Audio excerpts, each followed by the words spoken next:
day 2 ng pagtuturo natin ng pag-groom sa kanya. Tuturuan natin siya dahil gusto nating matuto siya mag-groom para lumaki yung kita niya. Kasi 550 lang yung araw niya. Gusto natin maging groomer din siya para lumaki yung araw niya. Bali hanggang day 100 pala yung pagturo natin sa kanya. Titignan natin araw-araw kung mag-improve pa yung paggugupit niya. Hindi pa siya pwedeng gumupit ng bilog gawa ng hindi pa siya masyadong magaling. Pakilala ko muna. Yo, parang CY. Yo, from the hood. Bali na gupit naman lang siya ng sanitary. Pero kailangan mo pa rin bantayan para mag-gauge siya kung tama ba yung ginagawa niya. Pag hindi siya nag-improve sa loob ng 100 araw, kakaltakan natin siya. Pakita ko sa inyo kung paano siya gumawa.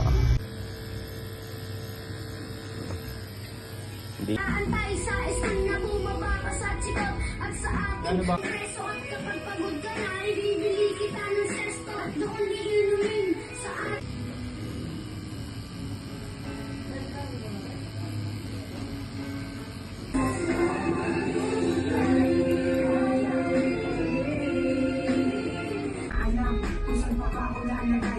Joy!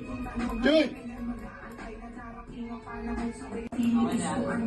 Ilang buwan, ilang taon naramdaman ko ang puot. Ang makita ang muli na kay tagal kong hinangad. Kung may